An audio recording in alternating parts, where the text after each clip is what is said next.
Chérie, je t'écoute. D'abord, je tenais à te dire merci. Merci, pas la peine.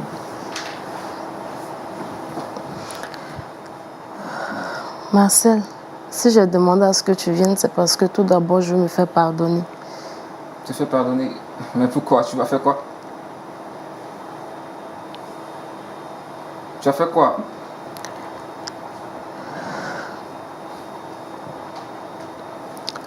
Je t'avais dit que je devais aller chez maman.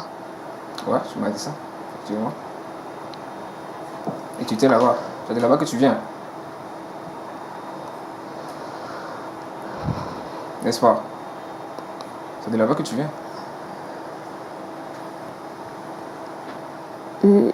Oui, mais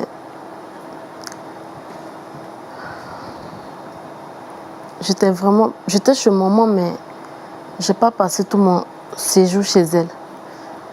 Tu étais chez maman, mais je n'ai pas passé tout mon séjour. Bon, là, je ne comprends pas. Denis, tu sais, tu vas prendre ton sang-froid et puis tu vas m'expliquer clairement ce que tu veux me dire. J'étais chez maman, mais c'est pas... Là, je ne comprends rien. Dis-moi clairement ce qui se passe.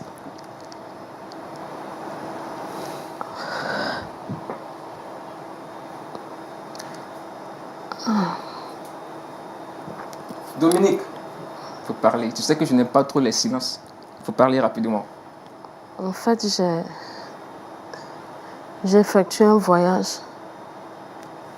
Tu as effectué un voyage sans que ton mari ne le sache. Et tu es allé où?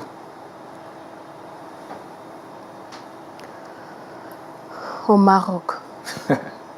Ah, mais au Maroc. À cause de Yopougo au Maroc, là, tu vas m'emmerder. À cause de ça, tu m'as appelé ici, devant ces projecteurs. Non, quand même. Sois sérieux. Hein? Je suis quittée dans le pays, le Maroc, le pays Maroc. Dans le pays quoi? Donc je suppose que tu as pris un billet d'avion. Je suppose que tu as pris un avion. Tu t'es envolé et tu es arrivé au Maroc. Et moi, je suis à la maison pensant que madame est chez sa maman, chez ma belle-maman, avec mes enfants. Elle est au Maroc. En train de se pavaner. Si je suis partie, c'est pour une bonne cause, Marcel. Pour une bonne cause. D'accord, donc je vais écouter la cause. Quelle est la cause?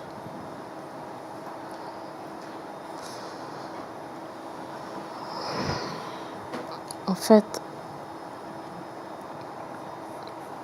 Dominique, il faut parler. Parle, je vais t'écouter.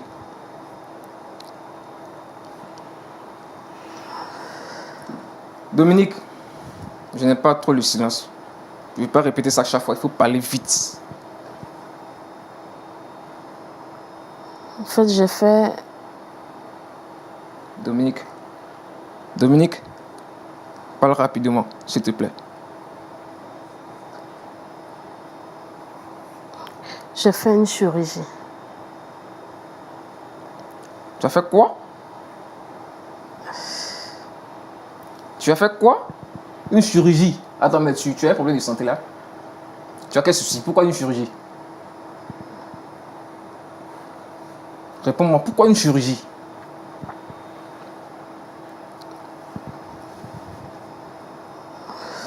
Dominique, réponds-moi, pourquoi une chirurgie?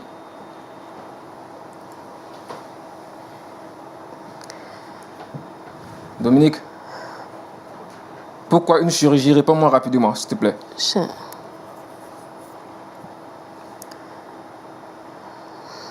Mais tu vas me répondre là?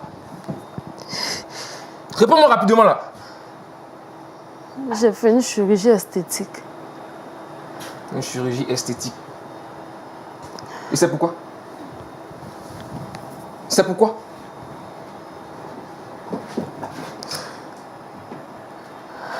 Mais tu vas... Viens là. Pourquoi une chirurgie esthétique? C'est pourquoi?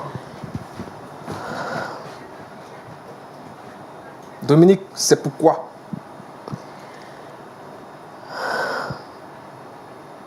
Allez, mais tu me montres ton habit. Je te pose une question, tu me montres ton habit, c'est pourquoi? Pourquoi une chirurgie esthétique, c'est pourquoi? Marcel, regarde-moi.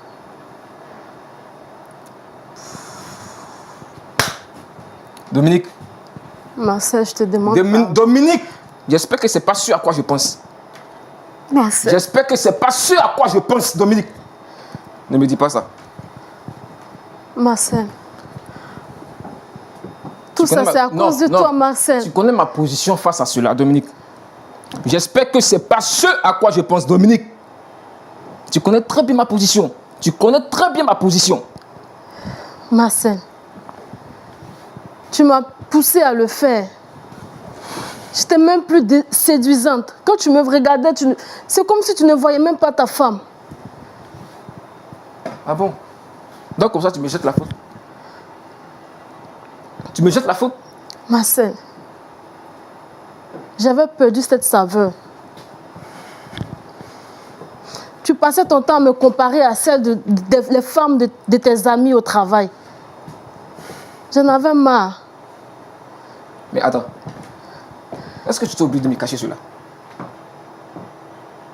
Tu t'es obligé de partir jusqu'au Maroc sans me dire? Tu t'es obligé de le faire? Tu connais très bien ma position, non? Marcel, pardonne-moi. Je te demande pardon. Marcel. S'il te plaît, s'il te plaît, s'il te plaît. Allez, Dominique, voilà, relève-toi.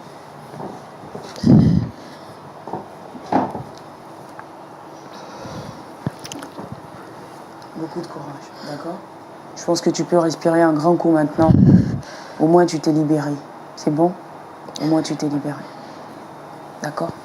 Bon. Alors, reste assise un moment. Le temps que je donne aussi la parole au public ici, ils vont nous dire ce qu'ils pensent aussi de cette situation et certainement peut-être à ta place, qu'est-ce qu'ils auraient fait. Alors, public, je suis à vous. Wow. Ouais, respirez un grand coup. Hein. Allez, respirez aussi un grand coup. Quelqu'un a envie de parler, de dire quelque chose, soit à Dominique, soit à son époux. Un frère veut y aller. Shalom, frère. Merci. Vous allez bien? Oui, ça va. D'accord. Alors, qu'est-ce que ça vous inspire, cette histoire? À qui vous avez envie de vous adresser pour commencer? À Dominique ou à son époux? Alors, merci, j'ai envie de m'adresser aux deux. D'accord. On va dire, dans un premier temps, à Dominique, lui dire de prendre courage parce que déjà, j'ai envie de dire mieux vaut tard que jamais. Elle a pris son courage à deux mains et elle a jugé utile de porter l'information qu'elle a gardée secrète jusque-là à son époux. Déjà, c'est un courage à saluer. Et puis, il ne faudrait pas que l'erreur d'hier se poursuive, évidemment. Qu'elle tire leçon de tout ce qu'elle a commis comme erreur. Parce que si elle arrive à ce niveau-là, pour qu'il y ait un point d'accord, c'est parce que déjà, elle s'est rendue compte qu'elle a fait déjà des erreurs. Donc, tirer leçon de ces erreurs pour mieux rectifier les choses pour l'avenir.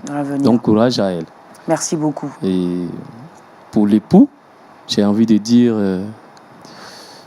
là où nous sommes arrivés, où déjà la femme reconnaît qu'elle a mal agi, qu'il puisse mettre de l'eau dans son vin, si j'ai envie de dire comme ça, et accepter le pardon de son épouse. Parce que ça peut arriver à tout le monde. Voilà, qu'il accepte le pardon de son épouse. Ça pouvait être lui-même. Donc qu'il tienne compte de ce détail. Et puis qu'il puisse repartir de zéro. Que le couple se porte mieux. Voilà, là où je veux. Merci beaucoup. Une autre intervention, peut-être féminine cette fois-ci. Une femme. Allez-y, cher frère. Shalom. Shalom. Je pense qu'elle a eu le courage au moins de se confesser. Voilà. De dire un peu l'erreur, la faute qu'elle a commise à son mari. Et souvent, des situations comme ça, souvent on pense que, voilà, on dit à l'homme de pardonner, c'est ce que Dieu nous demande, mais c'est pas facile. Ouais. Voilà, parce que d'abord, il était opposé à ça. Et à son insu, la femme est partie faire ce qu'il lui ne voulait pas. Donc, ça serait un peu difficile. Mais, comme le Seigneur lui-même, il a dit, voilà, si on ne pardonne pas, lui aussi, il ne va pas nous pardonner. Voilà, donc, le monsieur doit vraiment puiser dans cette foi qu'il a de pouvoir pardonner à son épouse. Voilà ce que j'avais à dire. C'est clair. Merci beaucoup. On peut applaudir les différentes interventions. Merci beaucoup.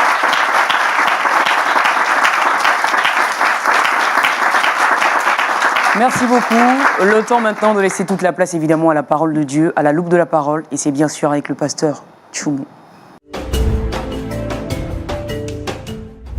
Re-shalom, pasteur. Oui, shalom, Claudia. Voilà une nouvelle situation que nous avons ce soir, voilà, qui se vit sous nos yeux. Pasteur, d'un côté, on a effectivement le mari qui se sent blessé, trahi par sa femme, et d'un autre côté, sa femme qui a des arguments qu'elle présente comme étant légitimes, et donc elle rejette un tout petit peu la faute et la responsabilité aussi à son époux. Alors finalement, est-ce qu'on va chercher qui a tort ou qui n'a pas tort? Mais bon, première analyse avec vous tout de suite à chaud. Oui.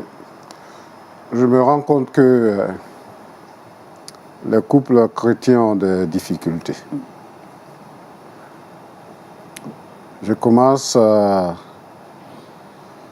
m'adresser à monsieur pour dire que quand nous écoutons le récit de Madame Agnero, nous nous rendons compte que Agnero n'est pas un homme facile. Et il nous l'a démontré tout à l'heure.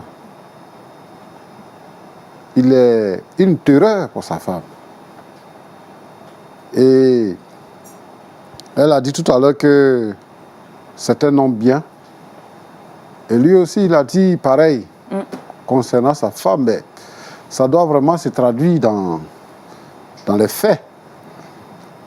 Mais quand moi, je regarde son attitude vis-à-vis de son épouse, et il la traumatise. Ça, c'est la première chose. La deuxième chose que je voudrais retenir, c'est que elle a fait des jumeaux 2 fois. C'est une femme, et je dis que le corps de la femme se métamorphose, et donc il y a une évolution. Elle mange. Elle a fait les enfants, elle mange. Elle a besoin de prendre du poids. C'est normal. Avant, dans nos traditions, c'est quand une femme est en chair qu'on dit que c'est une belle femme. Mais maintenant, avec les nouvelles civilisations, on veut pas que la femme change de morphologie, alors qu'elle a fait des enfants. Elle s'occupe de ses enfants.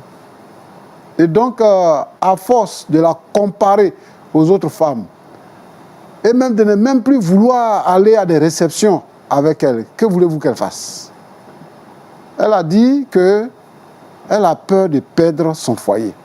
Donc, elle se bat pour garder son mari. Elle se bat pour ne pas perdre son foyer. Et pour elle, par rapport à sa situation, elle connaît une amie qui lui donne des conseils. Donc, c'est une occasion. Elle profite de cette occasion. Moi, je pense que, premièrement, Agnero doit arrêter de traumatiser sa femme. Et les chrétiens, qu'est-ce que la parole de Dieu dit? La parole de Dieu nous enseigne que nous devons aimer nos femmes. Aimer sa femme, ce n'est pas faire semblant. Ce n'est pas donner l'impression, mais c'est de l'aimer véritablement, telle qu'elle est. C'est-à-dire qu'avec sa morphologie, avec son éducation, avec tout ce qu'il y a qui la concerne, il doit l'aimer. Il doit l'aimer et il doit l'aider par rapport à certains complexes. Ta femme quitte ta chambre et tu ne lui poses pas de questions. Elle va en famille. Tu ne fais même pas un tour là-bas pour voir comment elle va, elle et puis les enfants. Et tu vas venir te plaindre parce qu'elle allait faire une chirurgie. Moi, je pense que ce n'est pas normal. Et lui, il est à blâmer. Il doit changer sa façon de faire avec son épouse.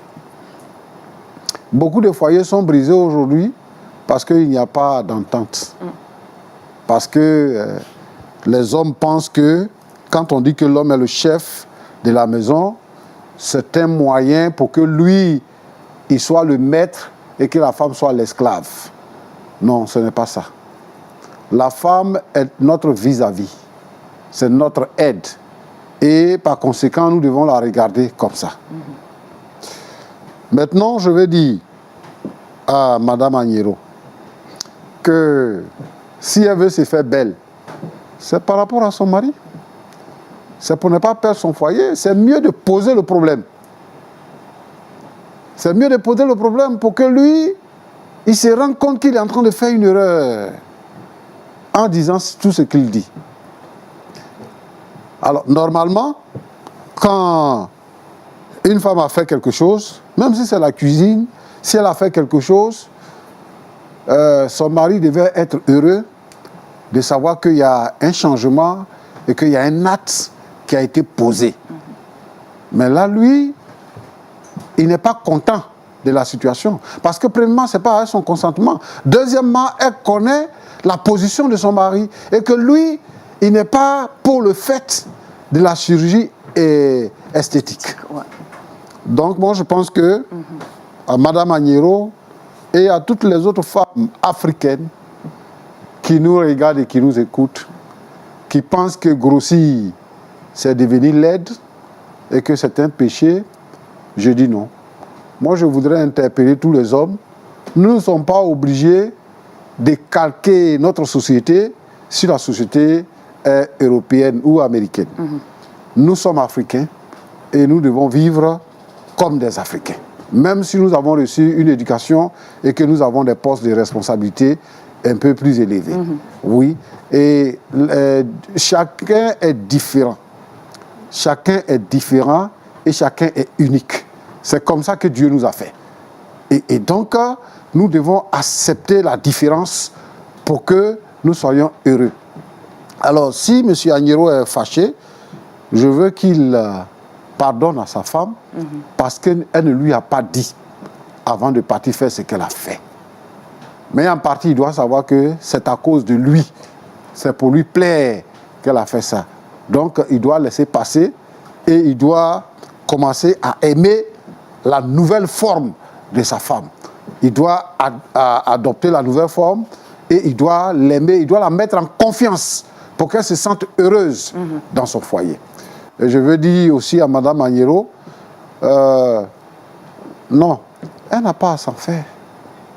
Et que chaque fois qu'elle voudra faire quelque chose, elle doit demander la permission à son époux. Elle doit lui dire s'il est d'accord, parce qu'elle a dit que la dame avec qui elle a pris les conseils là qui l'a accompagné, c'était avec le consentement de son mari. Et pourquoi elle ne fait pas avec le consentement de son mari? Elle aurait pu faire avec le consentement de son mari, on ne serait pas là. Alors désormais, il faudrait que tout ce qu'elle voudra faire, qu'elle le fasse avec le consentement de son mari. Voilà. Et je veux que le mari vienne chercher sa femme pour qu'elle retourne dans son foyer et dans sa chambre conjugale. Exactement. Voilà ce que je voudrais dire. Voilà, des conseils clairs, concrets, précis. C'est la marque de notre pasteur, on peut applaudir bien fort. Merci beaucoup. Alors, rapidement, avant de terminer cette émission, Dominique, avec tout ce qui a été dit par le pasteur, est-ce que tu penses avoir encore quelque chose à nous dire, bien sûr, avant que nous partions d'ici? Ce que j'aimerais ajouter, c'est que je dis merci d'abord au pasteur. Que maintenant, je fais encore plus attention. Je vais aviser mon mari en toute décision. Exactement. Et je vais l'informer de tout ce que je dois faire pour ne pas qu'il soit encore plus en colère contre moi. Je vais tenir compte aussi de son avis. De son avis et me comporter en tant qu'une femme vraiment soumise aussi. D'accord. Ben voilà. Voilà déjà qui est bien. Monsieur Agnero, vous également de votre côté, est-ce qu'il y a une résolution particulière que vous prenez aujourd'hui vis-à-vis de votre femme aussi? Devant témoin. Bon.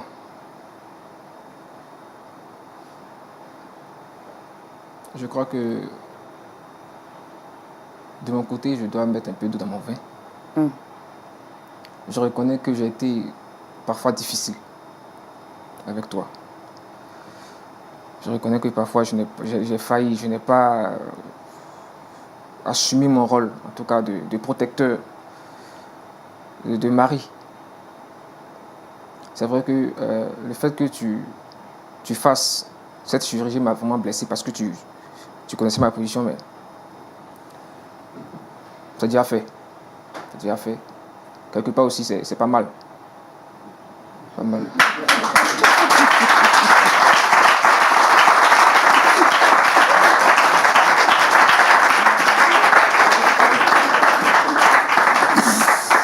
Oh là, il m'a plié, quoi. Bon, mais c'est tant mieux, hein. Donc voilà, on rentre à la maison. D'accord. Bon, voilà. Faut pas rendre trop long ce qui est court aussi, quoi. Voilà, on rentre à la maison, c'est compris. Mais bien, merci. Est-ce que, pasteur, on peut dire que là, on a trouvé le point d'accord? Oui, on a trouvé le point d'accord. Oui. Alors, on va prier pour eux, Oui. pour qu'effectivement, ils restent aussi soudés le plus longtemps possible, en tout cas. Ouais. Seigneur, tu es bon pour nous. Merci pour le couple Agnero qui finit par s'entendre sur ce sujet-là. Ô Dieu vivant et vrai, nous te confions tous les couples chrétiens en souffrance pour une situation ou une autre. Nous te confions toutes les femmes qui ont honte de leur corps parce qu'ayant enfanté. Seigneur notre Dieu, notre Père, donne aux maris d'avoir un cœur compatissant, d'être des protecteurs, d'apprécier et d'accepter leurs épouses. Seigneur notre Dieu, pour ne pas qu'une situation telle que celle à laquelle nous assistons ce soir se produise. Seigneur notre Dieu, notre Père, permet que le couple Agnero, en retournant à la maison, puisse partir sur de nouvelles bases et que l'attente soit totale dans leur maison. Permet que tous les foyers aujourd'hui en difficulté puissent avoir la solution par l'action du Saint-Esprit, alors que je suis en train de prier, Seigneur notre Dieu, que le Saint-Esprit se manifeste et brise toutes les œuvres maléfiques et diaboliques qui divisent les foyers, Seigneur notre Dieu, et que, Seigneur éternel des armées, l'entente soit pour que, Seigneur, ton nom soit glorifié. Béni sois-tu, Seigneur, parce que tu es fidèle. Au nom de Jésus-Christ. Amen. Amen. Alors, couple Agnero, merci beaucoup d'être venu sur le plateau. Je pense que votre témoignage et votre histoire, votre récit a aidé beaucoup de personnes, c'est sûr. Monsieur Agnero, vous avez une très belle femme. Et prenez la résolution de le lui dire assez souvent, d'accord? Si vous le faisiez 2 fois par jour, il va falloir doubler la mise maintenant. Le faire 4 fois, 6 fois, 8 fois, 9 fois, 10 fois, et elle deviendra encore plus belle. Alors, on salue tous vos enfants. Certainement que le prochain bébé sera en route aussi. Merci à vous tous qui nous avez suivis. L'émission est terminée. Nous disons un grand merci à l'église Parole de Vie Jean 1.1